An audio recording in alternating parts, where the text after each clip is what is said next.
দুদিন বাদে সন্দেশখালী বলে কোনো ইস্যু থাকবে না। কিছু মানুষকে কিছুক্ষণের জন্য কোনো হয়তো ক্ষোভ ছিল, কোনো ব্যক্তির আচরণে কোনো গলত থাকতে পারে, কোনো ব্যক্তির সঙ্গে আর একটা ব্যক্তির কোনো সমস্যা থাকতে পারে, ফলে দুদিন বাদে দেখবেন এই সমস্যাগুলো নেই। ঠিকই তো বলেছেন, দুদিন বাদে সন্দেশখালিতে তৃণমূলের কোনো অস্তিত্বই থাকবে না, এটা উনি বলেছেন। সে তৃণমূলের যদি গুন্ডামি না থাকে ইস্যু থাকবে না। তৃণমূলের যারা জমি টমি দখল করেছিল, করে কি সব পোল্ট্রি করেছিল, আজকে মানুষ তো সেগুলো দখল নিয়ে নিচ্ছে।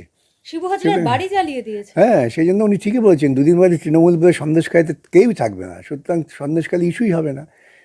তৃণমূল যদি নিজেরা পালিয়ে যায়, ওখানে যারা দুর্বৃত্ত, সাধারণ মানুষ না, সাধারণ তৃণমূলের সমর্থকরা তারা তো বিভিন্ন কারণ থাকবেনই, তারা গ্রামের মানুষ, তারাও যখন তৃণমূলের বিরুদ্ধে ডান্ডা নিয়ে নেমে পড়েছেন, তো সেটা কুণাল ঠিকই বলেছেন, দুদিন পরে সন্দেশখালির ইস্যু, মানে যে ইস্যুতে সন্দেশখালির নাম বাজারে এখন চালু হলো, সেই ইস্যু থাকবেই না, ঠিকই বলেছেন।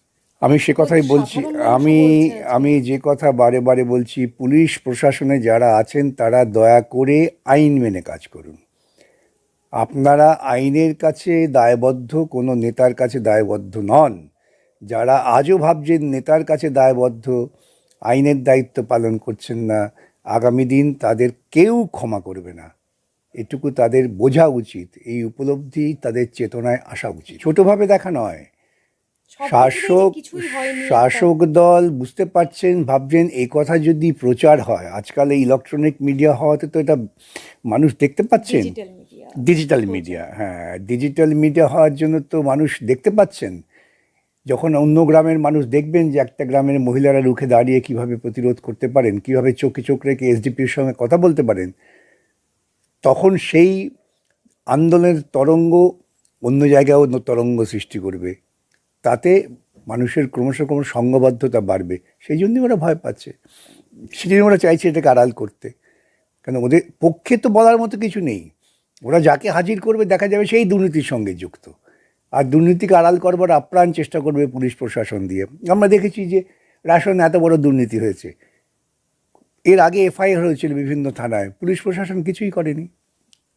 এই যে আজকে মামলা হচ্ছে, মামলা চলছে, জিটিএর সঙ্গে আতাত করে এতগুলো বেআইনি নিয়োগ করেছে, সরকার নিজে বলছে যে আমরা অনুমতি দিইনি, তাও বেআইনি নিয়োগ হয়েছে, কিছু তো করেনি, চুপচাপ বসেছিল। আদালতে মানুষ আসছে, তারপরে তারা ভাবছে আমরা কিছু করব।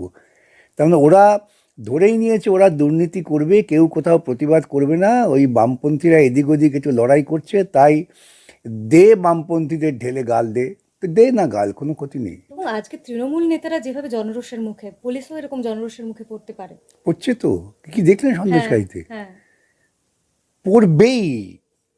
পুলিশ যদি তার কাজ ঠিক মতো করে, নির্দিষ্টভাবে সময় মতো পদক্ষেপ করে, তাহলে পুলিশকে লোকে শ্রদ্ধা করে, পুলিশকে মানুষ তার সবচেয়ে কাছের বন্ধু বলে মনে করে।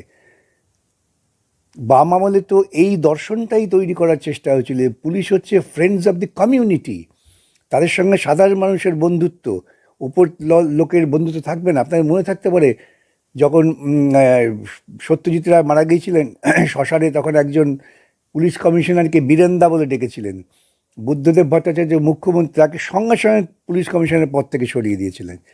যে একটা পরিচিত সমাজ বিরোধী একজন পুলিশ অফিসারকে দাদা বলে ডাকেন কেন, কী সম্পর্ক তার? এই যে চেতনা, প্রশাসনকে সঙ্গে সঙ্গে পদক্ষেপ নিয়ে, যেখানেই মনে হবে যে কেউ প্রশাসনে আইনের বিরুদ্ধে গিয়ে যারা দুঃশাসন করে তাদের সঙ্গে সখ্যতা রাখছেন, তার বিরুদ্ধে ব্যবস্থা নেওয়া, এতে তো এই দৃষ্টান্ত আমরা পশ্চিমবঙ্গেই দেখেছি। কিন্তু এখানে কিছু উল্টোটা, যে যত বেশি দুর্নীতির সঙ্গে থাকবে তার তত পদোন্নতি হবে।